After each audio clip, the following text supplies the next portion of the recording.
ये warning symbols जो भी रेड कलर में है, कुछ येलो भी होते हैं, कुछ रेड भी होते हैं, ठीक है। अक्सर यही दो कलर में सिंबल्स होते हैं। आपका उधर मत ध्यान दो, गाड़ी की तरफ, हम पर ध्यान दे लीजिए। इंस्ट्रूमेंट क्लस्टर डिजिटल भी होता है और मैनुअल भी होता है।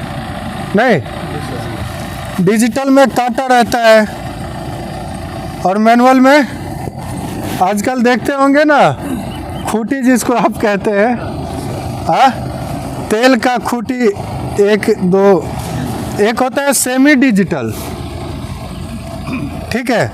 उसमें कुछ कुछ चीज़ें जो हैं डिजिटल रहती हैं और कुछ कुछ जो चीज़ें हैं वो कुछ इंडिकेशंस आपका मैनुअल रहता है। समझ गए? तो तीन टाइप का इंस्ट्रूमेंट क्लस्टर होता है, मैनुअल और सेमी डिजिटल और डिजिटल। क्लियर है? समझ गए ना? पहले के गाड़ियों में मैनुअल ही रहा करता था। अभी भी ट्रैक्टर्स में जो पुराने स्वराज वगैरह है वो सब में आप देखेंगे मैनुअल दिख जाएगा आपको, ठीक है। जीप में आप देखेंगे मैनुअल दिख जाएगा, हाँ। फिर वही आप कार में देखेंगे तो वो डिजिटल है, और सेमी डिजिटल आप लोगों को बोलेरो DI वगैरह में मिल जाएगा। क्लियर है? हाँ। अब इसमें जो आप लोग देखें, अब आपके मोबाइल में होगा व्हीकल वार्निंग लाइट, दिख रहा है मोबाइल में? देखिए आप, vehicle warning or indicator lights are not new, but what these lamps are telling us has changed along with vehicle technology. The following list is by no means comprehensive, and the indicator images are not necessarily universal. Auto marks do differ, so the owner's manual should always be consulted. इसमें कह रहा है कि vehicle warning lights जो है, syllabus का instrument cluster कल बोले थे ना, वही उसी का अभी हम लोग डिस्कस कर रहे हैं, ठीक है। दो जगह था इंस्ट्रूमेंट क्लस्टर सिलेबस में, लास्ट नंबर 12 नंबर से, लास्ट में 12 नंबर और फर्स्ट का थर्ड में 4th point. Clear my dear? Yes sir. Now अब आप लोग सिलेबस को देखना बंद करें और आपका जो PDF हमने भेजा था उसको देखिए। इसमें कहा जा रहा है कि सिंबल्स का जो यूज़ है ऑटोमोबाइल्स में, वार्निंग सिंबल्स का, ये आपको गाड़ी को ऑपरेट करने में बहुत ज़्यादा ही सहयोगी साबित हुआ है, ठीक है। लेकिन सिंबल्स जो गाड़ियों में है वो यूनिवर्सल नहीं है। यूनिवर्सल मतलब ये कि वो सब जगह सेम नहीं है। गाड़ी टू गाड़ी, व्हीकल टू व्हीकल वो डिफर होता है। कई सिंबल्स डिफर नहीं होते हैं, लेकिन कुछ सिंबल्स डिफर होते हैं। इसलिए ये सजेशन दिया जाता है कि जो व्हीकल का ऑनर बुक है उसको आप गहराई से पढ़ें, फिर अपने व्हीकल को ऑपरेट करें। क्लियर है? तो आप लोग नेट पे जब देखेंगे इंस्ट्रूमेंट क्लस्टर के सिंबल्स को, तो बहुत सारा नया नया सिंबल्स भी नई नई गाड़ियों में आएगा। हो सकता है उसका मतलब आपको मालूम नहीं हो, ठीक है। इसलिए घबराना नहीं है। वैसा है तो डायरेक्ट अगर कंफ्यूजन क्लियर करना है तो उस गाड़ी का ऑनर मैनुअल का PDF डाउनलोड कर लें, ठीक है। अब यह संभव नहीं है कि हर गाड़ी का PDF आप डाउनलोड करते चले। हर 2-4 महीने में नया वेरिएंट आ जाता है, नया मॉडल आ जाता है, ठीक है। तो जो कॉमन सिंबल्स हैं उसको हम लोग अभी डिस्कस कर लेते हैं। पहला क्या है, समझ गए? कौन समझे जी, बताइए। ऑयल प्रेशर वार्निंग क्या है मतलब? ऑयल का लेवल और उसका प्रेशर इंडिकेटर ऑयल का लेवल कितना है। सीधी सी बात, अगर गाड़ी में मोबिल ऑयल बहुत ज़्यादा कम गया तो ये लाइट स्टार्ट गाड़ी में जल जाएगा, ठीक है। हाँ, समझ गए? गाड़ी स्विच देने के बाद स्टार्ट है और उसके बाद जो इंडिकेटर जल गया तो समझिए आप दिक्कत में है, ठीक। किसी को कोई कंफ्यूजन? लेकिन ये ऑयल प्रेशर आपका गियर ऑयल और डिफरेंशियल ऑयल का प्रेशर नहीं शो करेगा। This is only for your engine oil, clear? Yes sir. Okay, yes तो बोल दो जोर से।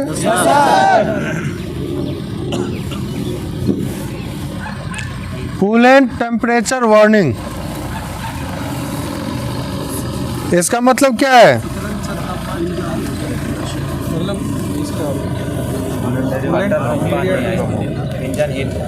गाड़ी आपका गरम हो गया, कहाँ जा रहा है जी?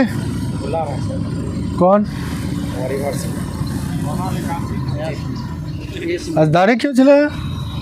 क्या बोले सर? दाढ़ी क्यों चिल्लाए? सर मतलब छुटका था उसके बाद अच्छा, सॉरी।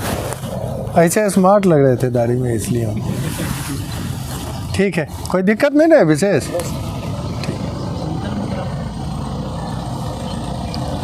कहाँ थे हम लोग? टेम्परेचर से अधिक हो जाएगा। कूलेंट का टेम्परेचर ज़्यादा होने का मतलब आपका गाड़ी का इंजन का हीट हो गया है, समझ गए? ये नहीं जो कूलेंट का टेम्परेचर का अलग है और इंजन गर्म होने का अलग, कंफ्यूजन दूर कर लें। ये क्या है? ये मन नहीं लग रहा है क्या? हम जानते हैं आप लोग को 8SP-R इसी पे मन लटका हुआ है, तो ये सब थोड़े ही अभी दिमाग में घुसेगा। है घुसाइए, टाइम वेस्ट करने से कोई फायदा नहीं है। अगर ये सिंबल आए तो क्या करेंगे? कूलेंट चेक कर देंगे। चेक कूलेंट लेवल, तो आपको कूलेंट लेवल चेक करना चाहिए। फैन ऑपरेशन, आपका पंखा घूम रहा है कि नहीं ये देखना चाहिए। रेडिएटर कैप लगा है कि खुला है या नीचे गिर गया है, उसमें देखते होंगे रेडिएटर कैप में एक चैन लगा रहता है। जो गलती से पानी चेक करते हुए आप कई बार भूल जाते हैं, इसलिए रेडिएटर कैप हो गया आपका, फ्यूल टैंक का कैप हो गया, उस सब में व्यवस्था दिया रहता है जो आपका कैप गिरे नहीं, ठीक है। अब इसमें एक बहुत ही इम्पोर्टेंट चीज़ आपको ध्यान देना है कि गाड़ी अगर गर्म रहेगा तो रेडिएटर कैप खोलना या कूलेंट लेवल चेक करना कहाँ तक उचित है? हाँ? ठंडा होगा गाड़ी उचित नहीं है। हाँ, तो फिर क्या करना चाहिए उस स्थिति में?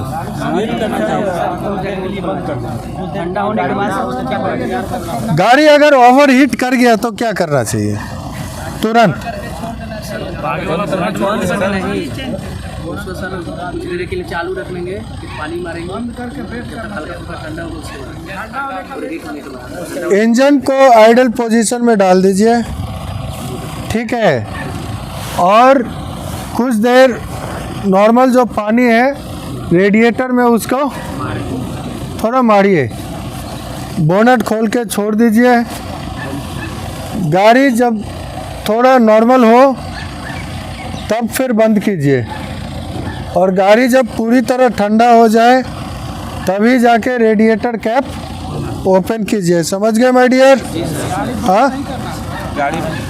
अगर आपका इंजन ओवरहीट हो गया है और अगर आप गाड़ी तुरंत बंद करते हैं तो काफ़ी हद तक संभावना रहेगा कि गाड़ी का इंजन सीज हो जाएगा। ठीक है? कारण क्या है? कारण क्या है? ऐसा होता क्या है, हम दिखाएंगे आप लोगों को इंजन का लाइनर और पिस्टन रिंग। तो गाड़ी जब ओवरहीट है, मतलब जो आपका पिस्टन है वो भी हीट है, लाइनर भी हीट है, और वेल्डिंग होते हुए देखे हैं? हाँ, दो लोहा को पकड़ के खूब हीट देके तब वहाँ वेल्डिंग हो जाता है, हाँ? अगर ओवर हीट है गाड़ी, बहुत ज़्यादा हीट है, आपने एकाएक गाड़ी बंद कर दिया तो क्या है ना कि वो ओवर हीट होने के कारण एक्सपेंशन हो जाता है, आपका हीट एक्सीड्स मॉलिक्यूल्स के बीच में जो स्पेस रहता है उसको बढ़ाता है। कोई भी एलिमेंट में आप लोग पढ़े होंगे कि मॉलिक्यूल्स के बीच में स्पेस को हीट बढ़ाता है, ठीक है? तभी तो तावे पर रखा हुआ रोटी क्यों फूल जाता है? हाँ, कार्बन डाइऑक्साइड के कारण, भाप के कारण, टेम्परेचर के कारण, हाँ? उसके अंदर जो एयर मॉलिक्यूल्स हैं या जो उसमें नमी है, पानी देखे ना रोटी गूंदाता है, H2O है, हाँ? वो एक्सपेंड करता है, ठीक है, स्टीम बन के, हाँ? और फिर वो बीच में वो हो जाता है, ठीक है? तो एक्सपेंशन होने के कारण आपका लाइनर एक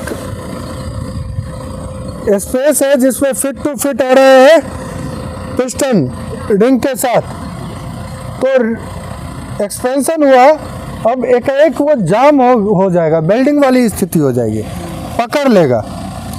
अब जब वो पकड़ लिया गर्म में, तो फिर दोबारा जब ठंडा होगा गाड़ी तो वो आप ऊपर नीचे करेगा नहीं, क्योंकि ठंडा होने के बाद फिर वो सिकुड़ जाएगा, है ना? जब ठंडा होने के बाद सिकुड़ गया, आपका लाइनर सिकुड़ गया तो पिस्टन पूरा जाम हो गया।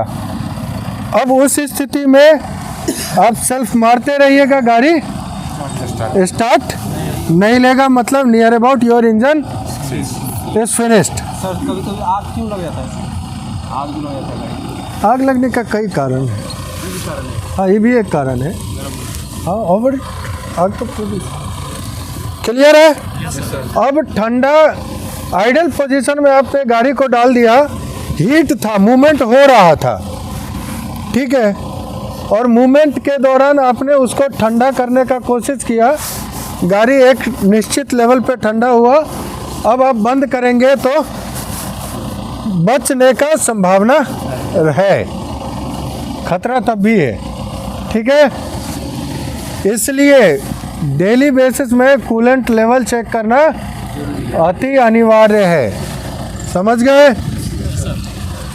मोबिल ऑयल भी नहीं रहेगा तब भी इंजन हीट करेगा, समझ गए? चलिए, अभी इंस्ट्रूमेंट क्लस्टर पढ़ रहे हैं, इंजन के अंदर नहीं घुसना है।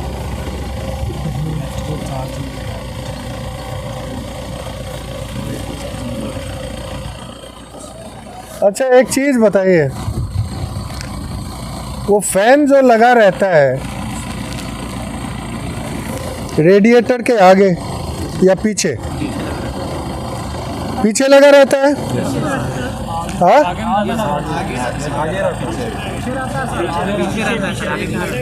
उसका मेन काम क्या है? बाहर से हवा को लेना और बाहर इंजन को हवा देता है कि क्या करता है वो? इंजन से जो हवा होता है ना सर उसको बाहर निकालता है। That fan works as your exhaust fan in your kitchen and bathroom. ठीक है, एग्जॉस्ट की तरह। और गाड़ी को हवा फिर कहाँ से मिलता है? हवा कौन देता है?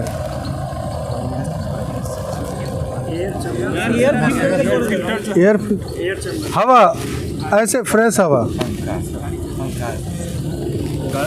आप देखते होंगे कोई भी गाड़ी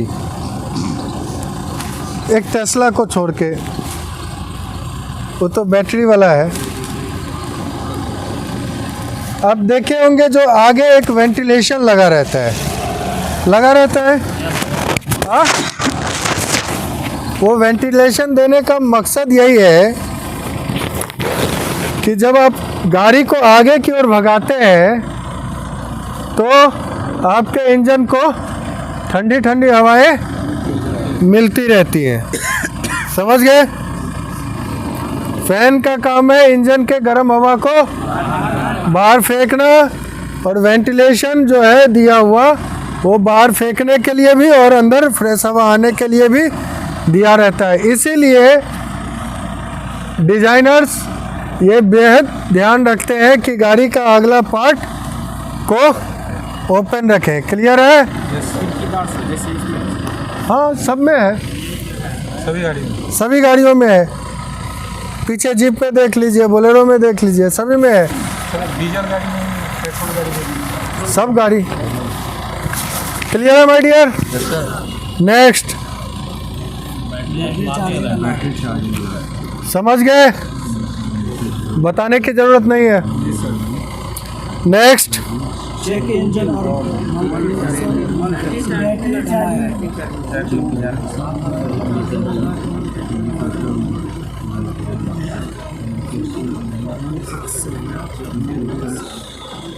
चेक इंजन और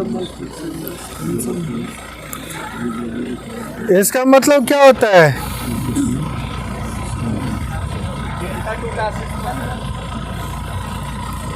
मन नहीं लग रहा है क्या जी? कि नींद आ रहा है? देखिए, इस इंडिकेशन का मतलब हुआ जो आपका गाड़ियों में अब जो गाड़ियां आ रही हैं कुछ दिन पहले से, उसमें ECM लगा होता है।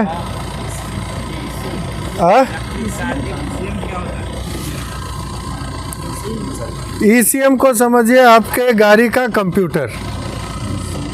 नहीं सर, ECM लैपटॉप है वही गाड़ी का ECM आपका गाड़ी का कंप्यूटर हुआ। क्या हुआ?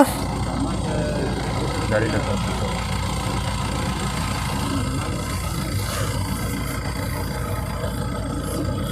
क्या बोल रहे?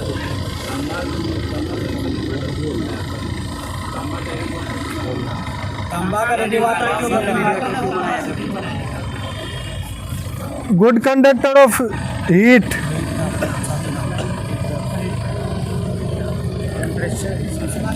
ECM का फुल फॉर्म लिख लीजिए। Electronic content management.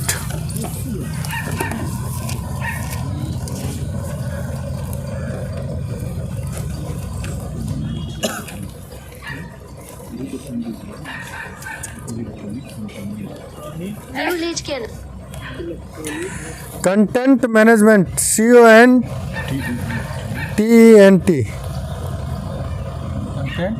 मैनेजमेंट।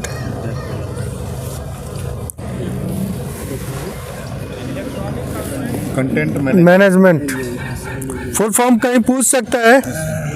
हाँ, ECM का फुल फॉर्म क्या हुआ? Content management. This is a specialized software system which regulates most of the vital function of your vehicle. आपके गाड़ी का एक ऐसा सॉफ्टवेयर सिस्टम है जो कि गाड़ी के बड़े बड़े जो सिस्टम्स हैं इंजन से रिलेटेड उसको ये कंट्रोल करता है। ये सॉफ्टवेयर है आपके गाड़ी का, समझ गए? तो आप लोग जब गाड़ी को लेके जाते होंगे अपने सर्विस स्टेशन तो कई बार देखते होंगे कि मिस्त्री ये जो इंजीनियर है वो कंप्यूटर से उसको अटैच करता है, ठीक है? तो ये फैसिलिटेशन जो है, जो गाड़ी पे कहाँ ट्रबल है, कहाँ पे एयर है, मान लीजिए किस नोजल में एयर है, कहाँ पे क्या फॉल्ट है, किस लाइन में, किस फ्यूज में फॉल्ट है, तो उतना सारा व्यवस्था को डिटेक्ट करने के लिए ये व्यवस्था लगाया जाता है।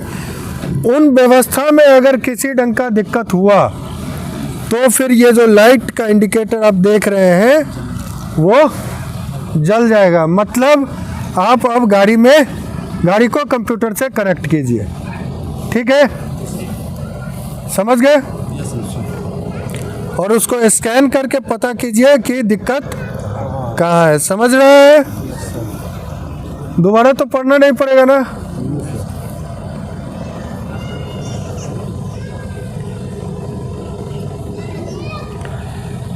इसका मतलब क्या है?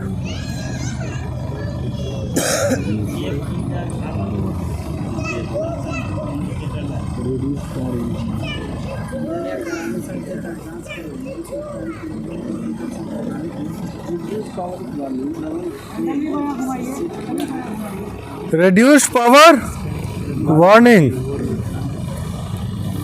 सेम ऊपर जैसा है लेकिन भरा हुआ है, ठीक है? अंतर थोड़ा सा ही है और एरो का निशान नीचे दिया हुआ है।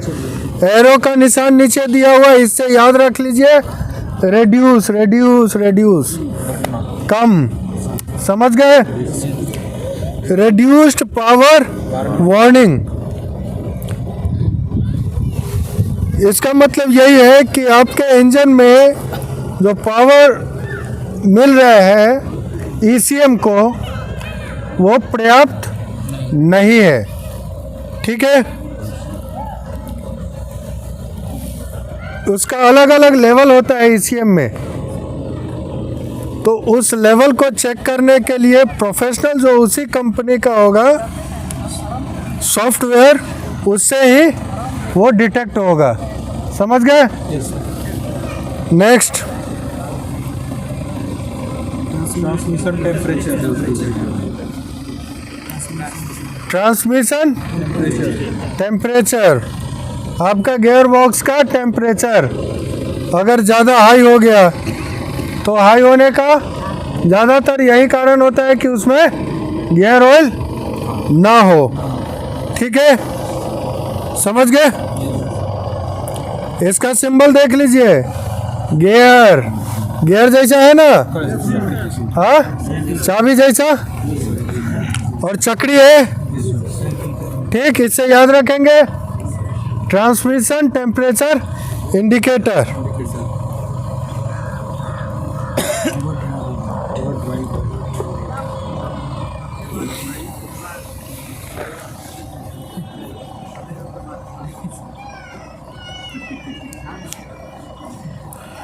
Overdrive light, the system indicates that the vehicle's overdrive system has been manually turned off. Overdrive मतलब समझ रहे हैं? एक दूसरे आगे ज़्यादा चलाना, गाड़ी ज़्यादा ज़्यादा स्पीड, ज़्यादा देर तक, एक बार में अधिक सर 80 के ऊपर लिमिट लगाते हैं सर, बार-बार इंडिकेट। तो समझदार आदमी है। जैसे ओवरड्राइव लाइट कई गाड़ियों में देखेंगे आपका वो बोलेरो जेस्ट इस सब में एक डिवाइस लगा हुआ है जो कि 80 से ज़्यादा स्पीड गाड़ी को नहीं बढ़ने देता है, ठीक है। अगर वो डिवाइस आपके गाड़ी में लगा है वैसा जो कि ओवर ड्राइव को रोके, मेरी बात समझिएगा ध्यान से, एक डिवाइस लगा है आपके गाड़ी में, जिस डिवाइस के लगने के बाद आपका गाड़ी जब भी 80 किलोमीटर के स्पीड से ज़्यादा जाएगा तो आपका एक्सीलरेटर काम करना बंद कर देगा, आपका गाड़ी उससे स्पीड जा ही नहीं सकता है। उस डिवाइस में आपने ऑन ऑफ का अगर व्यवस्था लगा रखा है, जो उस डिवाइस को हम मान लीजिए इमरजेंसी है, हॉस्पिटल जाना है और हम 4 लाइन पे हैं और क्योंकि इमरजेंसी में टाइम का दिक्कत है तो हमने क्या किया, मेरे गाड़ी में ओवर ड्राइव को रोकने के लिए जो डिवाइस लगा था उसको ऑफ कर दिया। ऑफ करने के बाद क्या हुआ कि जैसे ही हम 80 को पार किए तो ये लाइट जल गया। समझ गए?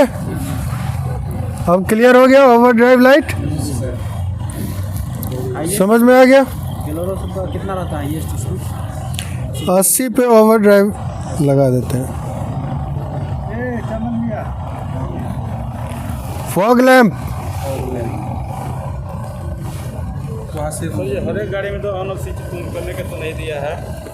हम लोग गाड़ी में सब भगाते हैं फिर भी 120 पार जाती है तो लगा ही नहीं है ना।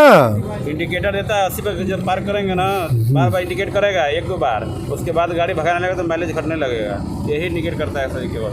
वो डिवाइस नहीं लगा है, डिवाइस सर लगा हुआ है तभी तो बता रहा है गाड़ी की जब ओवर स्पीड कर रहे हैं तो वो अलग डिवाइस है। Fog lamp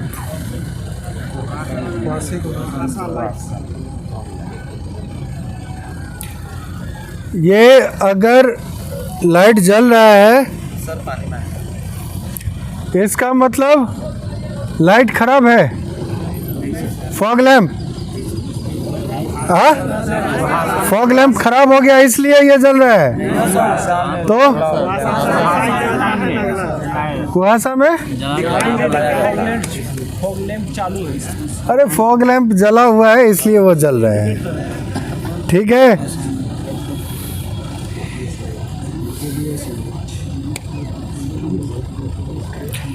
ABS light,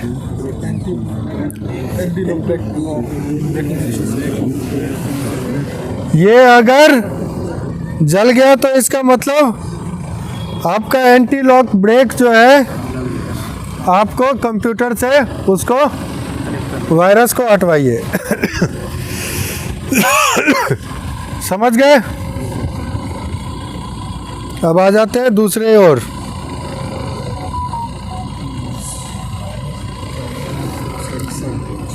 TPMS full form याद कर लीजिएगा,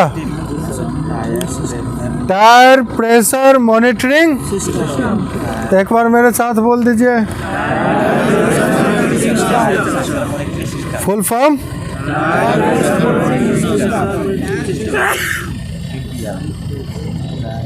अगर इस सिस्टम में अगर किसी साइड का टायर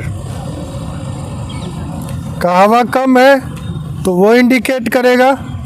इवन एडवांस्ड गाड़ियों में आपका ये भी बताएगा कि अगर टायर में कितना हवा है, ठीक है।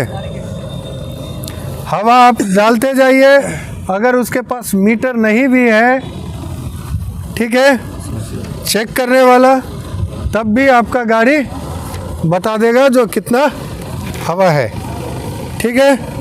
तो हवा देने वाले लोग कई बार गलती, मतलब आपको बेवकूफ़ भी बनाते हैं, 2-4 बार करते हैं, सही तरीक़ा से चेक नहीं करते हैं, सही तरीके से मिलाते नहीं हैं। समझ गए? एबीएस के बारे में जो बोले उसमें वायरस मतलब हटवाना पड़ता है। कंप्यूटर से चेक करके उसको ठीक करवाना पड़ता है, कहीं वायरिंग में फॉल्ट, कहीं कोई प्रॉब्लम है तो।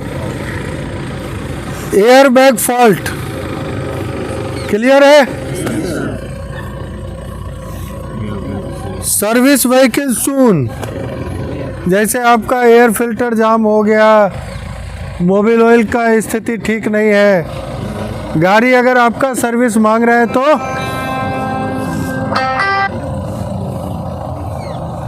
ये लाइट जल जाएगा। क्लियर हो गया। उसके बाद क्या है, इसका मतलब दरवाजा खुला हुआ है तो इंडिकेट करेगा। क्लियर है। उसके बाद आपका उसमें पानी है कि नहीं, जो कि शीशा विंड स्क्रीन साफ करता है। क्लियर। और पीछे क्लियर है। हाँ, ब्रेक सिस्टम, हैंड ब्रेक लगा रहता है तो ये जला रहेगा। चेंज इंजन, हाँ, विंड स्क्रीन आगे वाला शीशा,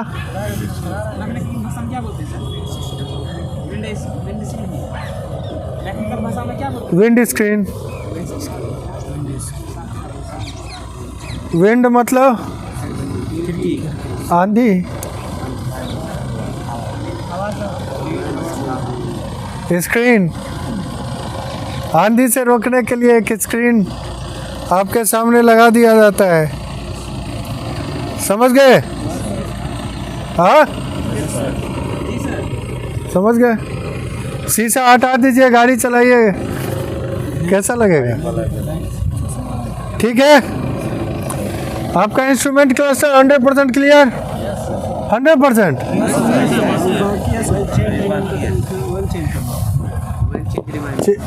इसमें आता है आपका इंजन, सॉरी,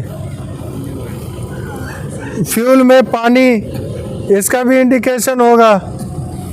उसके बाद हम उसका भेज देंगे आपके व्हाट्सएप पे। सीट बेल्ट का होगा, हाँ, सीट बेल्ट नहीं लगाए हो उसका होगा। ठीक है ना? हाँ,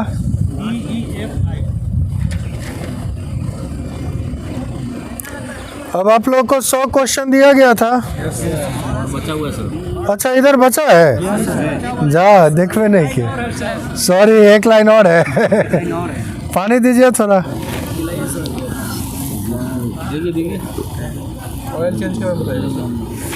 हाँ, यहाँ से बचा हुआ है oil change reminder. Oil change reminder तो आप लोग समझ ही गए हैं। हाँ? मोबिल ऑयल, चलिए, ऐसा ही लिखा हुआ आता है क्या उसमें? Change engine oil. Oil change reminder ही मॉनिटर करता है आपका ECM। क्या मॉनिटर करेगा? बड़ी समझदार है वो ECM। नहीं,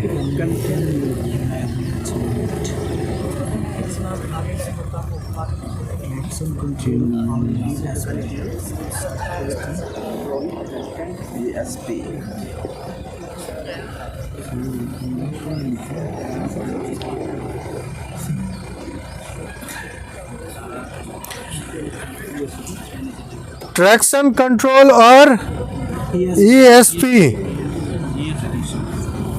ट्रैक्शन कंट्रोल और ESP। ये कई बार क्या होता है ना,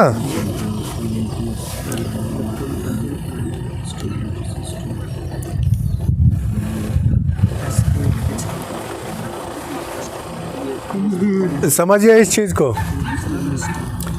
जब आप कीचड़ वाले एरिया में हैं, कई बार आप देखते होंगे, आगे बाइक में भी होता है, गाड़ी आगे चला रहे हैं और चक्का पीछे घुसुक जाता है। ठीक है, स्टीयरिंग इधर घुमा रहे हैं और कहीं और चला जाता है। तो ये ट्रैक्शन कंट्रोल सिस्टम जो बहुत एडवांस्ड गाड़ियों में आता है, महंगी महंगी गाड़ियों में, वो ऑटोमेटिक आपके गाड़ी को स्ट्रेट लाइन में रखेगा। Traction control system doesn't work in turnings.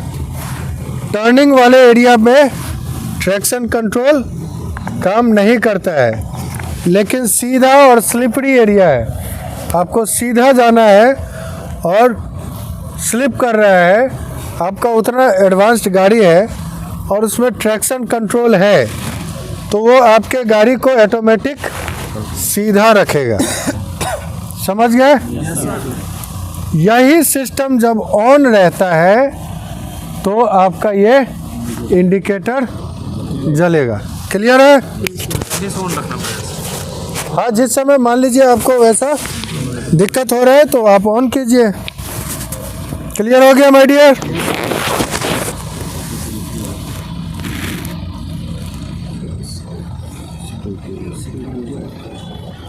उसके बाद कहाँ है?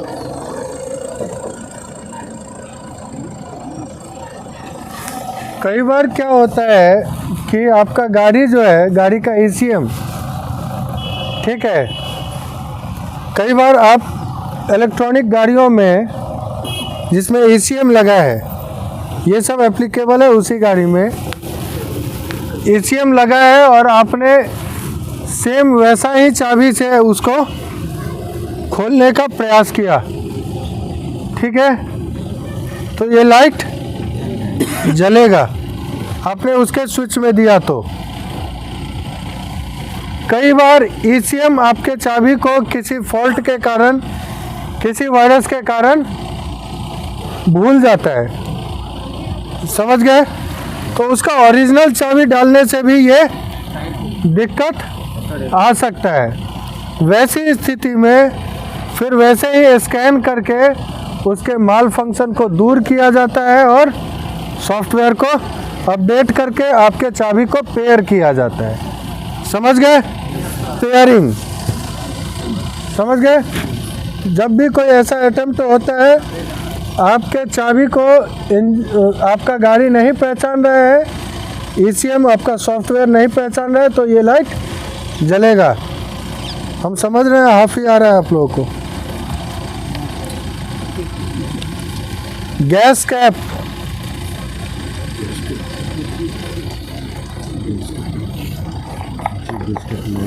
समझ गए?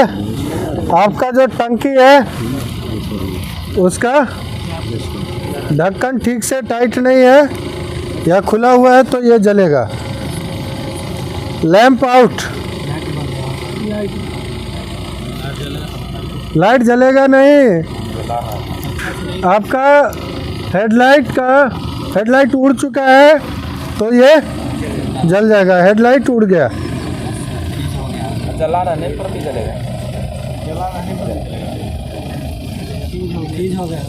ESP फॉल्ट,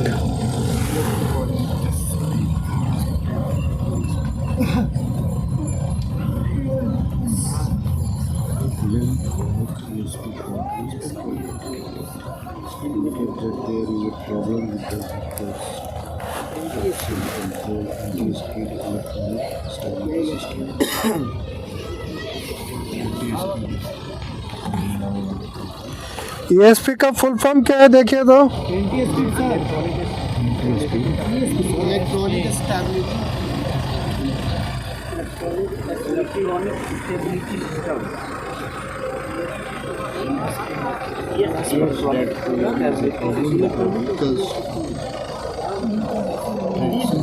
प्रोग्राम होगा ना?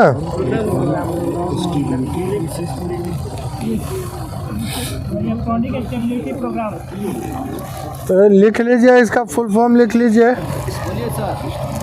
Electronic stability programme. हमने जो पीछे पढ़ा था, जो गाड़ी को जो स्टेबल रखने वाला जुगाड़ था,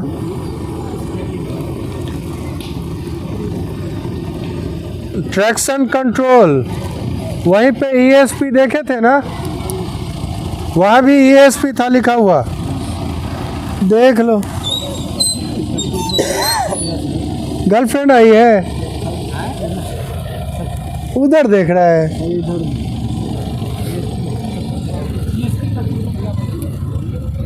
इलेक्ट्रॉनिक स्टेबिलिटी प्रोग्राम, या उसको उसी को ट्रैक्शन कंट्रोल भी कहते हैं। वो सिस्टम जब फेल करता है, समझ रहे हैं, बोरिंग है इसीलिए इधर उधर देख रहे हो, तब ये लाइट जलता है। क्लियर? इलेक्ट्रॉनिक स्टेबिलिटी अरे बताए नहीं थे, आपका गाड़ी का ऐसा इलेक्ट्रॉनिक सिस्टम जो आपके गाड़ी को स्लिप करने वाले एरिया में भी सीधा रखता है। क्लियर है? Yes sir.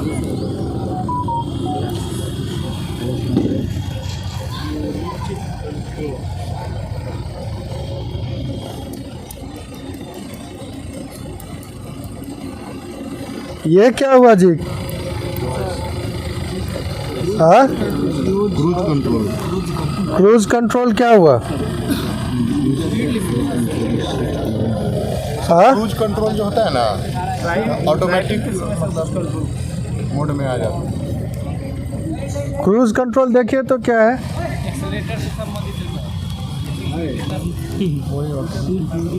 इंगित करता है कि सर ड्राइविंग के दौरान क्रूज नियंत्रण सेट है या नहीं। हाँ, ऑटोमेटिक मोड में अभी एडवांस। अब इतना ऐसा गाड़ी सब ना आ गया है, इतना ना कंट्रोल सब आ गया है।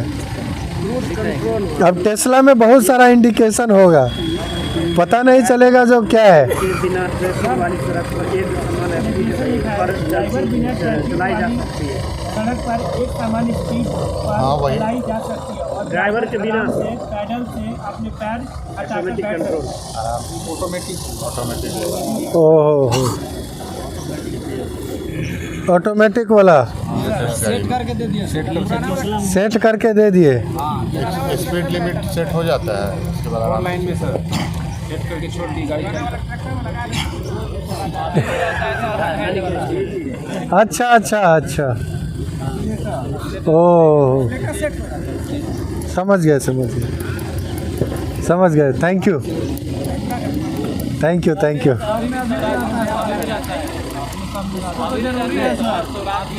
ट्रैक्टर में तो उसको जरूरी है। चलिए, सब आप लोग अब समझ गए, डिस्कस हो गया। Glow plug diesel, glow plug मतलब वही आपका पीजो इंजन में दिखता है ना जी, ग्लो प्लग दिखा है, पीला वाला लाइट। ये कुछ इंजन को हीट करने के लिए, हीट होने से पहले, तो जब इंजन हीट होता रहता है तो ये लाइट जलता रहता है। हीट हो गया तो बंद हो गया, अब आप उसको सेल्फ दीजिए, ठीक है। DPF लाइट,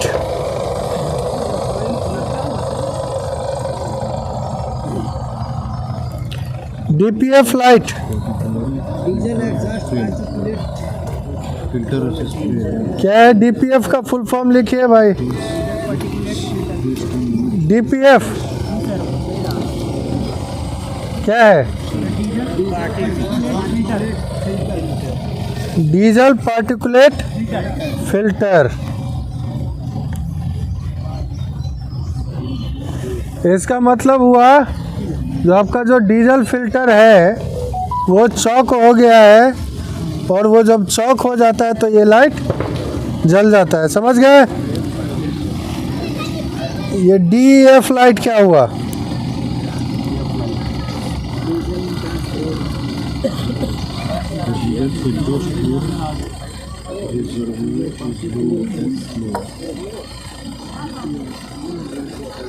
क्या हुआ DEF?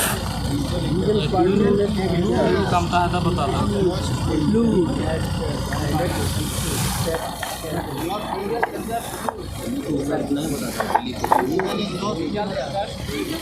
Diesel exhaust fluid reservoir is low. आपका जो डीजल फिल्टर है उसमें जो रिजर्वायर है वो लो हो गया, मतलब अब गाड़ी आपका एयर लेने की स्थिति में है। समझ गए? क्लियर हो गया? इससे ज़्यादा अब नहीं पूछेगा। पूछेगा क्या? अब उसमें होगा एक ओडोमीटर जो कि आपका स्पीड बताएगा, स्पीडोमीटर, एक RPM मीटर, एक ओडोमीटर जो कि आपका कितना दूरी गया है वो बताएगा। समझ गए? आपका इंस्ट्रूमेंट क्लस्टर खत्म। क्लियर?